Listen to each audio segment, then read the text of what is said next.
এই গাইজ প্ৰথমে যিকোনো ব্ৰাউজাৰটা আপনি ওপেন কৰে লব আৰু তাতে যদি আপনি সাৰ্চ কৰে www.oil/india.com বুলি তেতিয়াহলে আপুনি অইল ইণ্ডিয়া লিমিটেডৰ যিটো অফিচিয়েল ৱেবছাইট এটা আপুনি ভিজিট কৰিব পাৰিব আৰু ইয়াতে আপোনাৰ যিটো ৰিকুৱাৰমেন্ট আহিছে অপাৰেটৰ পোষ্টৰ কাৰণে আৰু তাৰ কমপ্লিট ডিটেইলছ মই আপোনাক প্ৰভাইড কৰিম আৰু এইটো ৰিকুৱাৰমেন্টত আপুনি এপ্লাই কৰোতে কোনো ধৰণৰ এপ্লিকেশন ফি পেমেন্ট কৰিব নালাগে লগতে আপুনি কোনো ধৰণৰ ৰিটেন এক্সামিনেশন এটেম্প কৰিব নালাগে কেনেকৈ আপুনি এপ্লাই কৰিব কেনেকৈ এলিজিবিলিটি ক্ৰাইটেৰিয়া চেক কৰিব তাৰ কমপ্লিট ডিটেইলছ আপুনি এই ভিডিঅ'ত চেক কৰিব পাৰিব লগতে যদি এইটো ৰিকুৱাৰমেন্ট ৰিলেটেড কোনো ধৰণৰ কোৱেশ্চন থাকে আপুনি এই ভিডিঅ'ৰ কমেন্ট সেকশনত কমেন্ট কৰি দিব পাৰিব লগতে আপুনি কমেন্ট কৰিব পাৰে আপুনি কোনটো এৰিয়াৰ পৰা চাই আছে লগতে আপোনাৰ যিটো ডিস্ট্ৰিক্ট হয় এটা আপুনি কমেন্ট বক্সত জনাব পাৰে যাতে আপোনাৰ নিয়াৰে যিটো লোকেশন হয় তাতে যদি কিবা ধৰণৰ জবৰ নোটিফিকেশন আহে সেইখিনি ডিটেইল যাতে আপুনি ফাৰ্ষ্টত আমাৰ চেনেলত আপুনি চেক কৰিব পাৰে তো আহক দেৰি নকৰি আজিৰ ভিডিঅ'টো আৰম্ভ কৰোঁ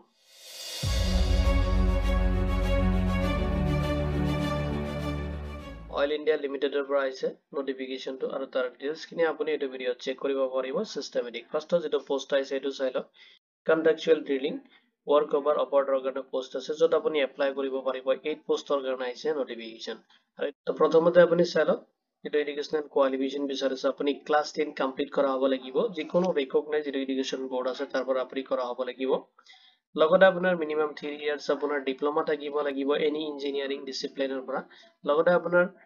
কোৰ্সটো কৰা হ'ব লাগিব গভৰ্নমেন্ট ৰেকগনাইজ যেটো পলিটেকনিক ৰেজিষ্ট্ৰেচন থাকিব লাগিব তেতিয়াহলে আপুনি এপ্লাই কৰিব পাৰিব লগতে আপোনাৰ মিনিমাম 2 ইয়াৰ্স এক্সপেৰিয়েন্স থাকিব লাগিব পোষ্টত এপ্লাই কৰাৰ কাৰণে এজ লিমিট বিচাৰিছে মিনিমাম যদি আপোনাৰ 18 ইয়াৰ্স হৈছে তেতিয়াহলে আপুনি পোষ্টত এপ্লাই কৰাৰ কাৰণে এলিজিবল হ'ব মেক্সিমাম এজ লিমিট দিয়া আছে যেটো ক্যাটাগৰি ওয়াইজ ডিভাইড কৰি দিয়া আছে যদি আপুনি জেনাৰেল ক্যান্ডিডেট হয় 45 ইয়াৰ্স লৈকে এপ্লাই কৰিব পাৰিব যদি আপুনি ওবিসি এনসিএল ক্যান্ডিডেট হয় তেতিয়াহলে আপুনি 48 ইয়াৰ্স লৈকে এপ্লাই কৰিব পাৰিব যদি আপুনি এসসি ক্যান্ডিডেট হয় তেতিয়াহলে আপুনি 50 ইয়াৰ্স লৈকে এপ্লাই কৰিব পাৰিব salary salary আপুনি ৰিসিভ কৰিব 24960 rupees per month ৰিসিভ কৰিব লগতে আপোনাৰ যেটো ভেৰিয়েবল ইমোলেশন দিয়া আছে এটা আপুনি ৰিসিভ কৰিব 960 rupees যদি আপুনি এক্সট্ৰাকে যেনেকৈ ওয়াৰ্কিং কাম কৰি আছে হলিডে বা তেনেকুৱা এক্সট্ৰাকে তেতিয়াহলে আপুনি এক্সট্ৰাকে ওভাৰঅল যেটো ভেৰিয়েবল ওয়াৰ্ক থাকে তাতে আপুনি ৰিসিভ কৰিব নেক্সট চাই লওক নেক্সট যেটো পোষ্ট আছে আপোনাৰ কন্টেক্সচুৱেল drilling work over assistant operator কাৰণে যত আপুনি এপ্লাই কৰিব পাৰিব 8 পোষ্টৰ কাৰণে আহিছে নোটিফিকেশন আৰু আপোনাৰ কোৱালিফিকেশন বিচাৰিছে আপুনি ক্লাছ 10 কোৱালিফাইড কৰা হ'ব লাগিব যিকোনো ৰিকগনাইজ এডুকেশন বৰ্ডৰ পৰা আপুনি কৰা হ'ব লাগিব লগতে আপোনাৰ টেট সাৰ্টিফিকেট থাকিব লাগিব মেকানিক ফিটাৰ বা ইলেক্ট্ৰিচিয়ান বা টাৰ্নাৰ তেনেকুৱা আপোনাৰ যিকোনো ৰিকগনাইজ যেটো ইনষ্টিটিউশন আছে গভৰ্নমেন্ট ৰিকগনাইজ ইনষ্টিটিউশনৰ পৰা আপুনি কৰা হ'ব লাগিব তেতিয়াহলে আপুনি এপ্লাই কৰিব পাৰিব লগতে আপোনাৰ মিনিমাম 2 ইয়াৰ্স এক্সপেৰিয়েন্স থাকিব লাগিব তেতিয়াহলে আপুনি এটো পোষ্টত এপ্লাই কৰিব তো এজ লিমিট দিয়ে আছে মিনিমাম 18 ইয়াৰ্স হলে আপনি পোস্টত এপ্লাই কৰাৰ কাৰণে এলিজিবল হ'ব আৰু মেক্সিমাম যেটো এজ দিয়ে আছে আপুনি যদি জেনাৰেল ক্যান্ডিডেট হয় 40 ইয়াৰ্স লৈকে এপ্লাই কৰিব পাৰিব ওবিসি এনসিএল হলে আপুনি 43 ইয়াৰ্স লৈকে এপ্লাই কৰিব পাৰিব এসটি ক্যান্ডিডেট হলে আপুনি 45 ইয়াৰ্স লৈকে এপ্লাই কৰিব পাৰিব স্যালাৰি আপুনি ফিক্স ৰিসিভ কৰিব 21450 rupees লগতে আপোনাৰ যেটো ভেৰিয়েবল থাকিব তাতে আপুনি ৰিসিভ কৰিব 825 rupees আপুনি per day যেটো ওয়াৰ্ক কৰিব তাতে আপুনি ৰিসিভ কৰিব ভ্যাকেন্সি কিনে আপোনাৰ ৰিজাৰ্ভেশন দিয়া আছে ফাৰ্স্ট যেটো পোষ্ট আছে কন্ট্ৰাকচুৱেল ডিলিং work over operator কাৰণে তাতে আপোনাৰ যেটো ৰিজাৰ্ভেশন দিয়া আছে আনৰিজাৰ্ভৰ কাৰণে আছে 4 এসসিৰ কাৰণে দিয়া আছে 1 পোষ্ট এটো ৰিজাৰ্ভেশন পাব আপুনি ওবিসি এনসিএল ৰ কাৰণে 2 পোষ্ট আছে ইডব্লিউএছ ৰ কাৰণে 1 পোষ্ট আছে টোটাল আপুনি 8 পোষ্টৰ কাৰণে এপ্লাই কৰিব পাৰিব নেক্সট আপোনাৰ যেটো contractual dealing work over assistant operator কাৰণে পোষ্ট আছে যত আপোনাৰ আনৰিজাৰ্ভৰ কাৰণে আছে 5 পোষ্ট এসটিৰ কাৰণে দিয়া আছে 1 পোষ্ট ওবিসি এনসিএল ৰ কাৰণে 2 পোষ্ট আছে এটো আপুনি 8 পোষ্টৰ কাৰণে এপ্লাই কৰিব পাৰিব ওভাৰঅল যেটো পোষ্ট দি আছে দুটা অপাৰেটৰ কাৰণে অপাৰেটৰ এণ্ড এসিস্টেন্ট অপাৰেটৰ তাতে আপুনি টোটাল 16 পোষ্টৰ কাৰণে এপ্লাই কৰিব পাৰিব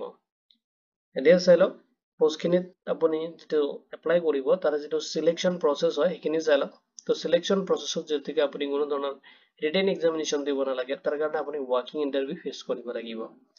আৰু এটা চাই লওক পোষ্ট ওয়াইজ আপোনাৰ দিয়া আছে যেটো contractual dealing work over operator কাৰণে দিয়া আছে এটা যেটো ৰেজিষ্ট্ৰেচন ডেট এণ্ড আপোনাৰ ইন্টাৰভিউ ডেট খিনি দিয়া আছে তো 11 নৱেম্বৰ 2025 ৰ 7 am ৰ পৰা লৈ কিনে 9 am লৈকে আপোনাৰ ৰেজিষ্ট্ৰেচন হ'ব আৰু আপোনাৰ যদি ইন্টাৰভিউ হয়